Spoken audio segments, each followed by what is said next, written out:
ha estado doña Natalia López Moratalla. Ella es catedrática de Bioquímica y Biología Molecular de esa universidad, de la Universidad de Navarra. Voy a adelantar algo que luego irá surgiendo a lo largo de la conversación, pero cómo el hijo devuelve a la madre de manera muy generosa todo eso que la madre aporta en el embarazo es absolutamente fascinante. Pregunta general, doña Natalia, para comenzar. Que exista una relación de intercambio de información bioquímica entre la madre y su hijo, ¿en qué cambia la visión que hasta este momento hemos tenido de la maternidad? Cuéntenos. Bien, pues cambia en el sentido de que durante el embarazo, durante ese tiempo, se crea una auténtica comunidad, técnicamente le llamamos simbiosis, pero no es una palabra muy bonita, íntima.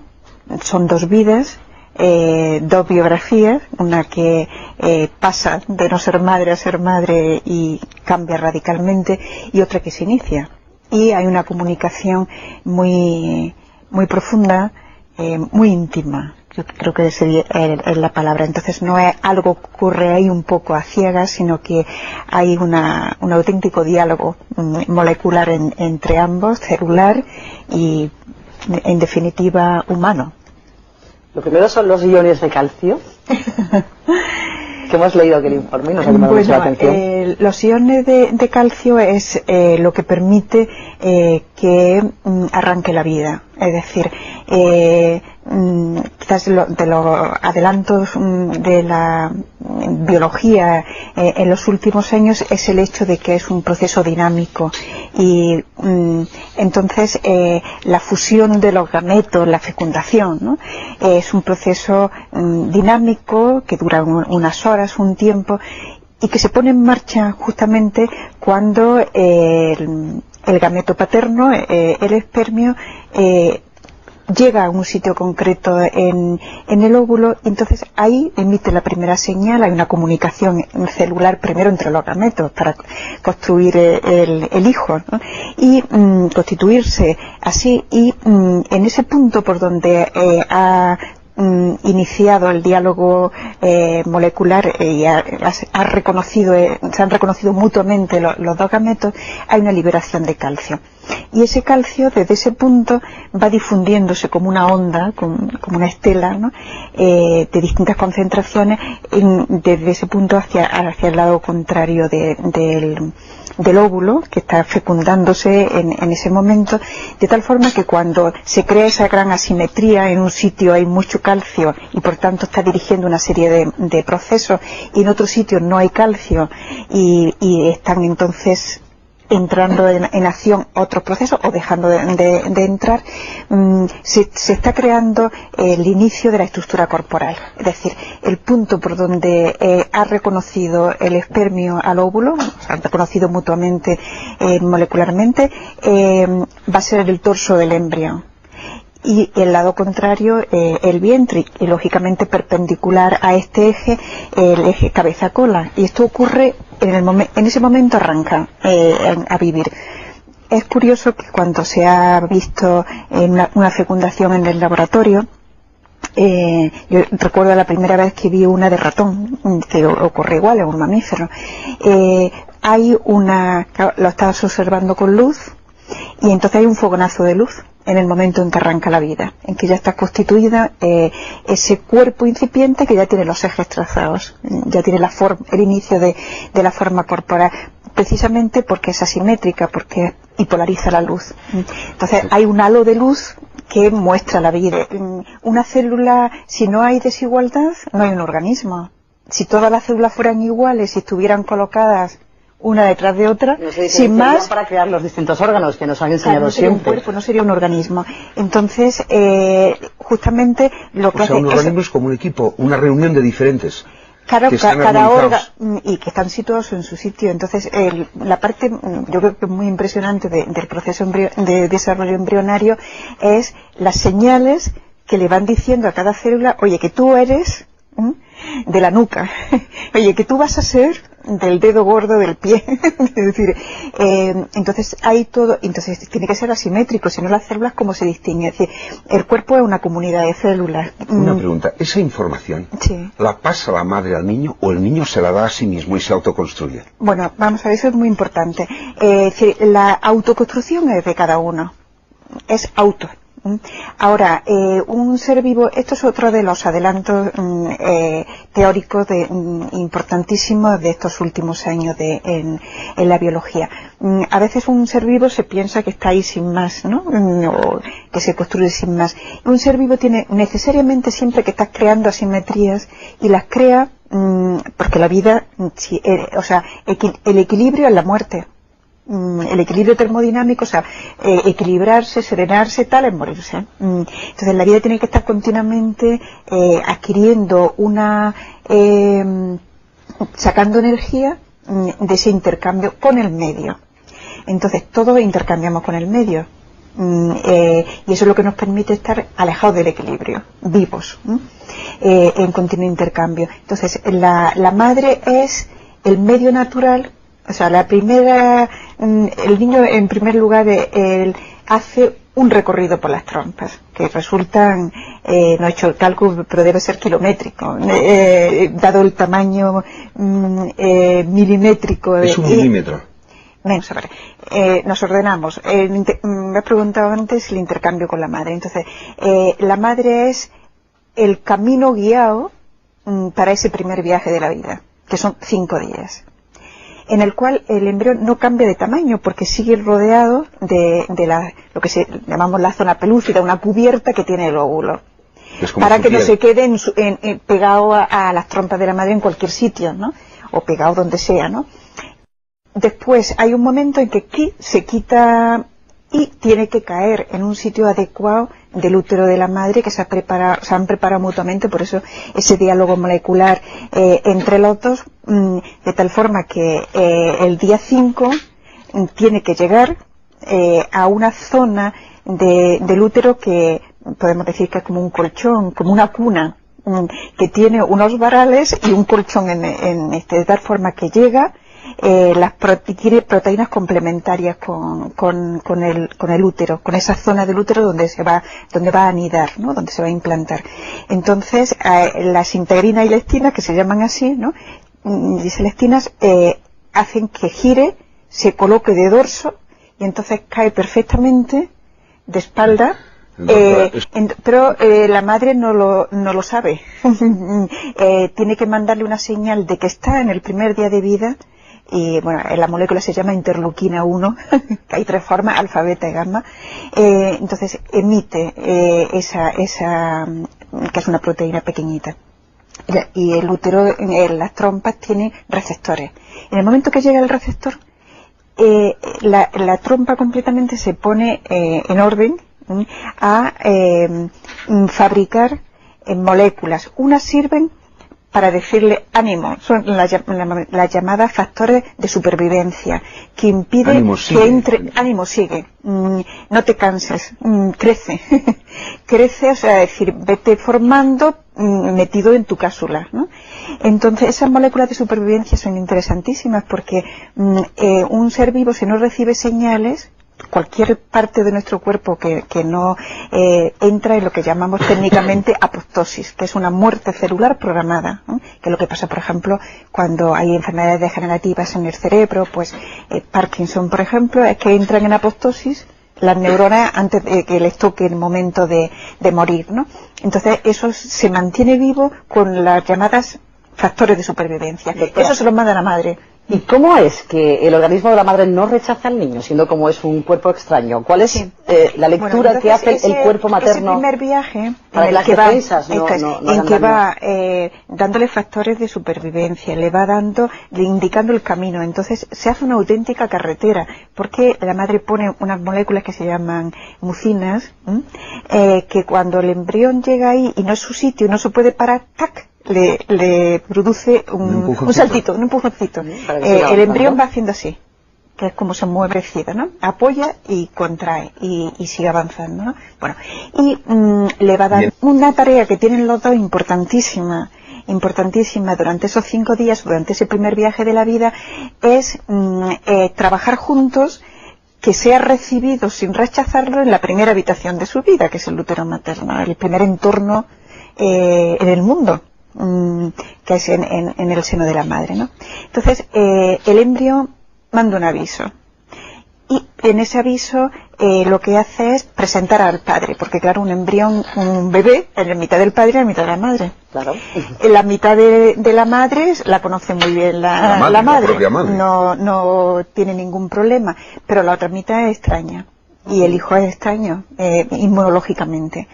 Entonces se forma un proceso perfecto, o sea, eso es una riqueza de la naturaleza para ese proceso que se llama tolerancia inmunológica, que es recibirlo como algo distinto de ella, no es una parte de su cuerpo, es una vida distinta de la suya, pero con la característica inmunológica de que no lleva señal de peligro. Entonces eso inmunológicamente se llama tolerancia. Entonces se preparan los dos para que la habitación sea un entorno, es decir, de acogida. El embrión le dice a su madre: aquí estoy. No soy un ajeno, no me mandes a los... sí, soy un extraño porque tengo soy diferente, pero no soy hostil, ni soy un extraño, soy tu hijo. Lo que le dice, soy tu hijo. Soy tu hijo. Y por tanto todas las defensas crean un mundo de tolerancia, de tal forma que todas las defensas de la madre contra lo extraño, contra el peligro, quedan absolutamente silenciadas, anuladas. Los linfocitos no funcionan, los linfocitos B, bueno, sí funcionan, pero no contra el niño, no contra su hijo, contra todo lo demás sí. Bueno, fuera de ahí, contra todo lo demás que pueda ir contra el hijo o contra ella. Porque ya no solamente contra ella, sino también si viene una contra el bebé, le puede afectar a los dos. Entonces, esa barrera es para protegerle, que no ir nunca contra él, ¿no? Y defenderse el resto del sistema inmunológico de la madre, salvo en esa presentación, que es un término también inmunológico, significa enseñar un antígeno, algo extraño. Lo que indica es que eso es un organismo porque tiene ejes, una célula no tiene ejes. Y su primera división da lugar a dos células desiguales entre sí, una rica en calcio y por tanto tiene una serie expresa una serie de genes, y la otra pobre en calcio expresa otra cosa. Entonces van a tener distintos destinos. La célula rica en calcio va a ser el embrión, y la pobre en calcio van a ser todo lo que rodea al embrión, su casita durante y se lo elabora desde el primer día. Distingue, esto va a ser mi dorso y todas las células que salgan de ahí, de esa zona, ya colocadas, dorso ventral y cabeza cola, van a ser el cuerpo del embrión con los ejes trazados, y de la otra va a salir el saco amniótico, la cavidad, el saco vitelino, va a ser la placenta. Otro hallazgo que hemos leído en el informe y que nos ha parecido fascinante: la madre bloquea la hormona del estrés y libera la hormona de la confianza. Sí. Eso nos hemos ido ahora unos meses después. Eso no es desde el principio. Vamos a ver. Es maravilloso, ¿no? Sí. Eso es el cerebro. Mientras el embrión en el primer mes de vida, o sea, en la primera semana viaja, en la segunda semana se implanta y va creciendo. Ya en la segunda semana tiene 2 capas. El embrión tiene una capa dorsal y otra ventral situada, ¿no?, con su eje. En la tercera, ya el eje, la parte caudal, la parte contraria a la cabeza, ¿no?, que viene de cola, en esto empiezan las células a entrar hacia el interior y constituye un embrión de 3 capas, de la cual están ya perfectamente, empieza el día 16, o sea, al comienzo de la tercera semana, se hace la sangre, el corazón, que da el primer latido del pozo del corazón el día 21 de vida, o sea, al final de la tercera semana. Madre mía. El primer latido de la tercera semana. Al final de la tercera semana. Todavía el corazón no está hecho entero. Hay un esbozo del corazón, pero ya está en la fibra y ya está impulsando la sangre. La circulación se ha hecho de sangre que tiene muchos glóbulos rojos, no tiene otras cosas porque no necesita la célula de la parte del sistema inmunitario, pero para eso trabaja su madre en esa situación. Va creando sus propios glóbulos rojos, ¿no? Al principio. Esa circulación que empieza por la parte de la cabeza, o sea, se trazan los carriles del cuerpo, las grandes vías de circulación en la tercera semana, y el cerebro, o sea, empieza el sistema nervioso de tal forma que un embrión de 21 días, de 20 y tantos días de tercera semana es prácticamente un tubo neural que va a ser las 3/4 partes del tubo se va a dedicar a hacerse el cerebro y la otra parte va a ser la médula. Tercera semana. Entonces hay lo general, el sistema nervioso en general, la circulación en general y el corazón que bombea por ejemplo, para que empiece la circulación en la tercera semana, lo hace un poquito con un derrame de sangre materna que da como un empujoncito, entonces arranca su sangre a circular. Es decir, es una comunicación impresionante. Y el cerebro del cerebro, ¿cuándo, desde el preciso instante de la fecundación, el cerebro de la madre, de la mujer se empieza a convertir, se empieza a transformar en cerebro de madre? Bueno, yo creo que es un poquito después por lo siguiente. Inicialmente hay una serie de hormonas que son propias del cuerpo de la madre para poderle dar todas estas señales, ¿no? Entonces ahí juega un papel muy importante lo que se llama la progesterona, que nos suena a todos, ¿no? Es la hormona sexual femenina. Esto es una de las hormonas sexuales femeninas. Bien, entonces la progesterona es la que puede llegar las señales de ella al cerebro. Entonces sabemos cuándo empieza, pues como tarde el segundo mes. Estamos hablando ahora del cerebro de la madre. De la madre, porque ahí sabemos que hay una liberación muy fuerte de progesterona. En la sangre está desde el principio, pero progesterona en el cerebro, la señal para que la madre fabrique progesterona. El cerebro cambia por completo a lo largo del embarazo, y desde como los primeros estadios de la maternidad, o sea, cambia, se uno transforma ve un en su cerebro y sabe si es madre o no. Entonces, viendo un cerebro. Sí, y lo veis iluminado en determinadas señales. Claro, se ve el vínculo. Eso ahora lo tratamos. El cerebro de la madre se produce como al segundo mes, me ha dicho. Bueno, ahí desde luego hay una descarga que se supone que ahí empieza. Si ha empezado un poquito antes, hay una descarga muy fuerte, sube la concentración entre 10 y 100 veces de progesterona en el cerebro.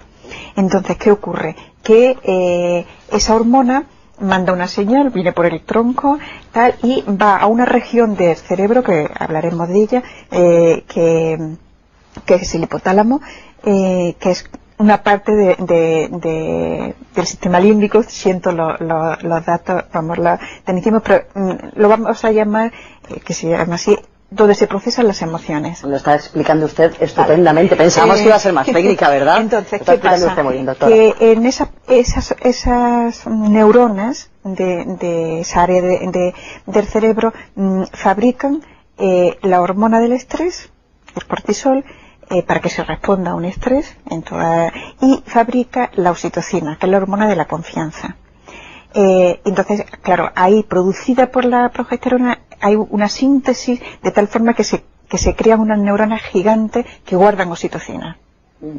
Es como un almacén de confianza. Bien, entonces ya desde el principio, al menos desde el segundo mes, sabemos que hay una inhibición de un eje que es el que responde en el cerebro, manda una señal dentro del cerebro. En definitiva, queda una señal en la sangre y llega a la glándula suprarrenal, que está encima del riñón, ¿no? Entonces ahí se fabrica el cortisol. Entonces liberamos cortisol y hay una respuesta al estrés, todo, ¿no? Vale. ¿Qué pasa? Que el cortisol es muy malo para el hijo, porque puede producir pues malformaciones en el embrión. Entonces el cerebro de la mujer, por la progesterona, tiene stop al estrés. No hay cortisol que valga, de tal forma que el hijo está protegido y ella está serena y feliz en ese. Y eso habría que tenerlo muy en cuenta con las mujeres embarazadas, no estresar, que su organismo está preparado para no tener estrés. por el hijo, y al mismo tiempo por la misma señal en el cerebro estas hormonas gigantes guardan cantidad de oxitocina. Bien. ¿Qué es la oxitocina? Pues es la hormona de la confianza. ¿Qué quiere decir? Que tiene receptores en esas áreas del cerebro que procesan la relación con los demás. Entonces, hay áreas que procesan las emociones negativas en relación a los demás, o el juicio negativo, la repulsión un poco, ¿no? Y otras áreas donde van y se procesan los sentimientos, las emociones que tienen que ver con la cercanía, con el apego, con el cariño, con la protección. Bien, entonces el cerebro de la mujer está preparado tiene una cantidad de receptores para recibir esta hormona de la confianza en áreas del cerebro social. Bueno, de toda persona tiene, ¿no? Pero entonces lo que no tiene nadie es una descarga de oxitocina como tiene la mujer embarazada. Entonces, ¿eso qué hace? Pues que esos circuitos neuronales que procesan las relaciones con los demás, se transitan mucho, es decir, se amplían, maduran. Es como una carreterita que va por una selva, pues de pronto se convierte en una autopista de carriles con caminos vecinales y tal. Con lo cual, como el cerebro de toda persona es plástico, es maleable, la vida lo cambia, ¿no? Las actuaciones en la relación con los demás nos cambia el cerebro. O sea, nos explican que las madres, por ejemplo, seamos mucho más receptivas al llanto del niño, ¿no? Bueno, por supuesto, y sobre todo para darse cuenta de por qué llora el niño. Bueno, las necesidades, para captar las necesidades. Eso lo prepara la naturaleza. La naturaleza, sin que la mujer haga nada, por el hecho del embarazo, la naturaleza prepara esas grandes autopistas para que circule la información. Y eso es lo que decíamos al principio, ¿no? Es la manera generosa en que el hijo devuelve a la madre todas estas ayudas. Bueno, yo creo que responde con que la madre regalándole ese cerebro que le permite eso, ser feliz con esto. Es una novedad absoluta, entonces, esto sabíamos desde hace años que cada feto, como hay una comunicación a través de la sangre, a través de la placenta, que es de él, y de ahí empiezan sus vasos, y aprende de los vasos y metiéndose un poquito en espiral en los de la madre para hacer sus propios vasos, ¿no? Pues entonces, en esos intercambios, desde que es muy jovencito, de semanas, hay una comunicación, y entonces dentro de esa comunicación sus células, que son súper jóvenes, pasan al cuerpo de la madre. Entonces, ahora sabemos cómo van a su sitio. Entonces van por la sangre y se depositan en la médula de los huesos. De la madre. De la madre, claro. Y entran a formar parte de esa reserva que todos tenemos en la médula de los huesos, que es la gran central de capacidad regenerativa del cuerpo, que son células pluripotenciales. Hay un continuo entrar y salir. Salen muy poquitas, por cada 100.000 células sale una de estas, ¿no? ¿Se puede decir que el embarazo rejuvenece? Claro, el cuerpo de la madre se queda rejuvenecida. Con una inyección carga de células jóvenes. Claro. Entonces, esas células que van por la sangre tienen la misión, estas células pluripotenciales, de recorrer todos los órganos, y donde hay algo, ellas lo resuelven. Eso lo tenemos todos. Entonces, esa central de reserva se enriquece en la maternidad con cada hijo, ¿no? Explica eso, esos casos en que ha habido curaciones de cánceres de la madre. No, cáncer no. Cáncer, ¿no? Que se sepa. Vamos a ver, entonces esas células tienen de suyo esa... ¿Qué ocurre necrosis, entonces? ¿sí? Necrosis, cardiopatía, sí. Sí. Y hay publicada alteración del corazón, del hígado, y ahora sabemos de hace muy poquito cómo le reconstruye los vasos que se han estropeado en el endometrio, en el útero. Y le ayuda a la regeneración de vasos ya de otros vasos, ¿no? Bien, tenemos estos 3 casos publicados, estas 3. Claro, es muy lógico, porque eso lo hace naturalmente cualquier organismo. Cuando hay una enfermedad y ya la lesión es muy grande, viene la enfermedad degenerativa, entonces es necesario una actuación médica, ¿no? Pero en principio el organismo está continuamente regenerando lo que se estropea. cuanto más joven mejor, ¿no? Más se regenera. Entonces, ¿qué ocurre? Que como estas células son mucho más jóvenes, son las primeras que ocurren. Entonces, si la lesión es pequeña, las células responsables, podríamos decir, en ese caso, las que acuden con más facilidad, estos experimentos, estos 3 artículos que cito que hay publicados, en uno de ellos el hijo tenía 20 años cuando tuvo la lesión la madre. Es decir, esas células llevan al menos 20 años en el cuerpo de la madre, vivas, funcionantes, además se multiplican y forman parte de esa gran reserva. Un proceso absolutamente sabio, absolutamente inteligente. Como en la naturaleza. Esto no se sabía tampoco, muchas de las cosas que hemos leído en el informe, pero esto yo creo que es absolutamente es muy impresionante, revelador, ¿no? Sí, doctora López Moratalla, yo quería preguntarle, bueno, hemos estado hablando del diálogo existente entre madre e hijo durante el embarazo y también cómo el cerebro de la madre cambia con la maternidad. Como soy padre, me gustaría preguntarle, ¿y con la paternidad? También. Sí, a ti te toca algo, ¿no? Sí.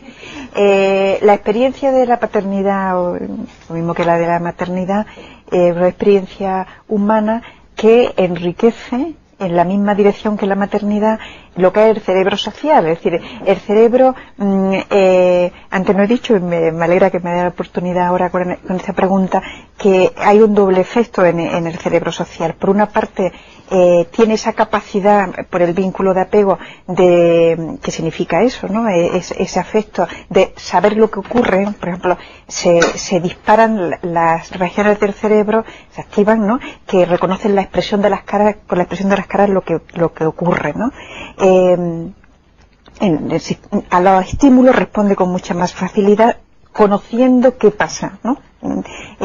Intuyendo lo que pasa y preparando la respuesta, ¿no? Y al mismo tiempo se inhiben, se silencian en el cerebro de la madre para siempre, porque están muy trabajadas.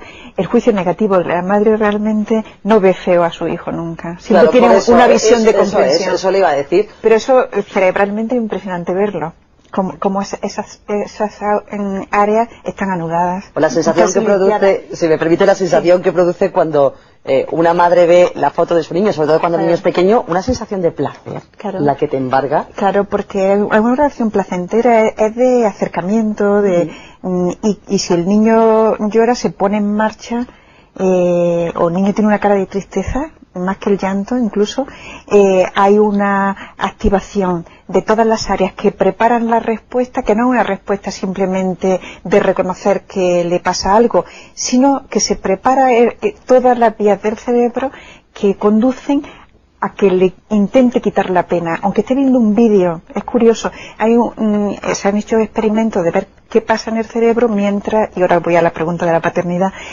mientras está viendo, por ejemplo, un vídeo en que está jugando el niño y están divertidos, ¿no? Y en otra escena del vídeo el niño tiene una cara de tristeza porque lo están separando de ella, ¿no? Entonces, en ese momento, el cerebro tiene una activación enorme y se prepara incluso de forma motora para, aunque sabe que no está ahí, está viéndolo en el vídeo, pero todo su cerebro responde para quitar esa pena, para acudir en su auxilio y acariciarle o lo que se decía. Hay todo un B. Entonces, ¿qué pasa con la paternidad? Que todo cerebro humano tiene estos circuitos. A la madre se le dan gratuitamente con el embarazo el desarrollarlos. El padre los desarrolla con estímulos como el resto de las personas que cuidan a un niño, ¿no? Lo mismo ocurriría con los padres adoptivos, por ejemplo, que a lo mejor tenemos ahora o con quien cuida entre la audiencia personas que tienen hijos adoptados y que saben quien cuida un niño pequeño. ¿Qué ocurre? Pues que los estímulos del bebé, el olor del bebé, el tacto físico sobre todo, es decir, el bañarles, cogerles, el contacto piel a piel con el niño, ¿no? Y el verle, o sea, pero fundamentalmente el táctil y el olor, liberan oxitocina en el cerebro masculino, claro. Es que la hormona de la confianza la tienen los varones también y sus receptores correspondientes en estas áreas. Se han hecho muchos experimentos, por ejemplo, porque el varón tenga en su vientre al niño. No, porque se estimule con porque lo lava, porque lo abraza, porque lo acaricia, porque tiene contacto con el piel, porque lo huele, de manera que el padre distante que manda a otros, claro, ese no libera oxitocina. Se pierde mucho. Exactamente, claro, y no se le transforma su cerebro en cerebro paterno. Claro, o sea que el mensaje es que los padres tienen que tocar y acariciar mucho a sus hijos. Eso es para que y cuando son bebés. Desde el simbolismo más absoluto que la oxitocina es la hormona del parto. Anda que no hace cosas la oxitocina, más allá de favorecer el parto. En el parto, con el contacto del niño en el canal del parto, se libera una gran cantidad. Por eso el parto, aunque es una experiencia que pueda ser dolorosa, es una experiencia gratificante, emocionante. Primera liberación fuerte de esa oxitocina guardada en el cerebro de la madre, que está ahí almacenada y que se libera en el momento de las primeras, cuando siente las primeras patadas. De esto que el niño está en ese momento. Quinto mes, aproximadamente, quinto mes más o menos. Hacia el quinto, cercano al quinto. El niño está en ese momento desarrollando en su cerebro el sistema motor y necesita hacer así, apoyarse para que coger fuerza, y esas son las patadas que da, no es que esté jugando al balón. Es que está elaborando su cerebro. Y en ese momento, ese contacto, el sentir ese contacto, es una descarga de oxitocina enorme, de la que está guardada, otra en el momento del parto y otra en la lactancia, en la succión del niño. Bien, entonces el padre, ¿qué ocurre? Pues que esos estímulos directamente, el verle en la ecografía, empieza a desarrollar esas autopistas, y de hecho en experiencias que se han hecho de estudio de neuroimagen de los que son padres respecto a varones que no son padres, ¿no? Hay ante la respuesta que tiene su cerebro ante el llanto del niño es muy intensa, mientras que el no padre no distingue su cerebro, la risa o el llanto de un niño no es un estímulo que no le dice, que no prepara su cerebro para nada, no es que no sienta una emoción distinta, sino que no se prepara para hacer nada. Sin embargo, el padre, ante el llanto, no ante la risa, su cerebro se prepara para quitarle la causa del llanto, para acoger al niño. Entonces, existe un cerebro paternal. Tenemos otro papá entre el público. No he dicho, por cierto, que el público son buenos amigos, buenos compañeros todos del Grupo Intereconomía. Paco Segarra, de Marketing. ¿Cuántos hijos tienes, Paco? ¿Unos cuantos tú? 5, uno adoptivo. No, yo, al hilo de lo que decía, quería preguntarle cuánto tiempo dura en la madre y en el padre la inhibición o la activación de esta, o sea, de que nunca una madre encuentra feo a su hijo, o de que en la separación se pone triste y entonces tiene que intentar que se ponga alegre. O sea, esto dura, o sea, da igual en una madre de 25 años con un niño de un año y en una de 50 con un niño de 26. ¿La reacción es la misma o no? Buena pregunta, Paco, buena pregunta. El cerebro es plástico, quiere decir, lo mismo que la persona que lo trabaja mucho intelectualmente o artísticamente o deportivamente, ¿no? Ese cerebro es distinto, tiene unas habilidades que ha desarrollado y por tanto tiene unos circuitos neuronales muy transitables en esa dirección, y otros pueden quedar intransitables porque no se desarrollan, ¿no? Una persona lo que tiende a ese equilibrio entre las distintas integrar, ¿no?, las distintas funciones del cerebro. Entonces, lo que uno desarrolla no lo pierde, eso se amplía. Claro, es muy difícil que una madre se olvide, ¿no? Y por tanto, mientras siga ese contacto, además una madre, aunque el hijo se vaya, aunque pasen años y años y años, su cerebro se la ha preparado en el embarazo con tal fuerza que aunque haya una separación y no hay un contacto, y porque lógicamente con el trato, el cerebro social, con el trato con cualquier otras personas se nos desarrolla, ¿no? Porque eso es un vínculo que nosotros medimos las emociones que produce el vínculo. El sentimiento no lo podemos medir, pero esas emociones son las que acompañan y se pueden ver desde el punto de vista neurobiológico, las que acompañan a ese sentimiento que es cognitivo, además, que es amor. Por tanto, eso está ahí. Uno lo puede desarrollar más o menos luego con la vida personal, pero está marcado. Bien, de época, adelante, Begoña, tu pregunta cuando quieras. Bueno, estamos hablando de cuestiones cerebrales. A mí me ha interesado, ha dicho que en la mujer se producen cambios positivos, sobre todo aumento de percepción, sensibilidad. ¿Eso va en detrimento de otras facultades? ¿Hay algo negativo? también lo digo porque muchas veces parece que después de ser madre hay más problemas en el trabajo, ¿no? Y parece que pierdes atención. Bueno, la maternidad conlleva, sobre todo mientras en la época de lactancia, es decir, que cuando ese vínculo tiene una fuerza especial, ¿no? Fuerza especial en el sentido no afectivo, sino de dedicación, ¿no? Porque la naturaleza lo ha preparado justo para que sobreviva el hijo y pueda ser cuidado, ¿no? Entonces, lógicamente hay muchos cambios cerebrales, incluso se habla de volumen. Yo en el informe recojo un testimonio de una neuropsiquiatra de Estados Unidos que dice que la primera frase que debería de decir un niño es: mamá, te encogí el cerebro. de esto. Es decir, hay una tal concentración de todas las funciones vitales, humanas, por tanto con un sustrato neurobiológico, ¿no? En su cerebro tan intenso que parece que se le olvidan otras cosas. Claro, eso es un regalo de que la naturaleza nos hace a cada uno con nuestra madre, en tanto en cuanto tenemos ese ser que nos ha gestado, ¿no? Dispuesto por la naturaleza para sacarnos adelante. Me doy en cuenta que un ser humano no es lo mismo que un animal, que necesita, pues sí, una serie de cuidados, de comida, etcétera, de protección, ¿no? Pero es que nuestro cerebro no se desarrolla, especialmente en los 2 primeros años, si no vemos caras, amigas, sonrisas, miradas de cariño, que es lo único que un bebé recibe y entiende. El título del informe de la Universidad de Navarra, doctora, es Células madre y vínculo de apego en el cerebro de la mujer. Yo diría que es mucho más que un vínculo de apego. Bueno, claro. Biológicamente, materialmente, claro. Un desarrollo de circuitos que crean un vínculo. Por tanto, es lógico, lo que deberíamos es de permitir que una madre pudiera tener un relax, si puede hablar así, un no estrés en el trabajo, porque todo su cuerpo está preparado y su cerebro está especialmente preparado para atender a esa criatura.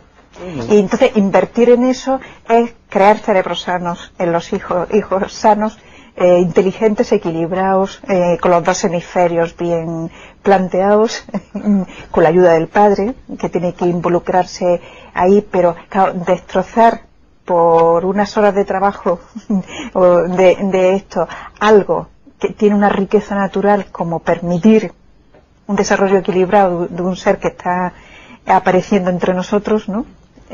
Pues da que pensar. Eso es, desde luego, invita a la reflexión. Eso es algo que nos hace pensar. Rosa Cuervas, de Radio Intereconomía. Adelante, cuando quieras, Rosa. Bueno, doctora, yo tenía 2 preguntas. La primera es ¿cómo va este vínculo del que estamos hablando en la dirección contraria? Es decir, del hijo hacia sus padres, porque estamos hablando hasta ahora siempre de la madre y el padre hacia el hijo. ¿Cómo percibe el niño recién nacido a sus padres, las voces, las caras, las caricias, todo eso?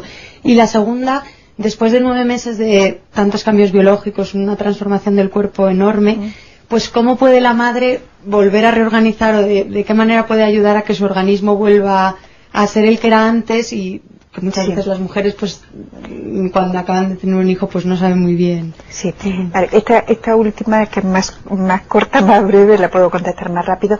Existe en alguna, es relativamente frecuente lo que se llama la depresión postparto, ¿no? Es lógico, o sea, es decir, que la vida emocional y afectiva de una mujer, además que con la maternidad, es súper rica, ¿no? Entonces todo su organismo se ha preparado ahí. Entonces tiene, y eso tiene una preparación hormonal, vegetativa, vamos, natural, ¿no? Es lógico que cuando las hormonas vuelven a la situación de no embarazo, pueda haber emociones, incluso desequilibrios afectivos un poquito. Entonces, ¿qué supone? Pues que hay que atenderla, que su cuerpo ha cambiado mucho, y sobre todo está tan concentrada en el hijo que puede tener ese efecto, ¿no? de reajuste temporal. Y en el otro sentido me parece que eso sería de hecho será el tema de otro informe, porque es riquísimo. Pero dos cosas respecto a la formación del cerebro del hijo. Nacemos con un cerebro casi sin estrenar, ¿no? Tiene unos circuitos básicos y tenemos los dos hemisferios. Pero los dos hemisferios todo ser humano están funcionalmente, está repartida el trabajo entre uno y otro, y eso tiene que hacerse y desarrollarse. Entonces es esencial.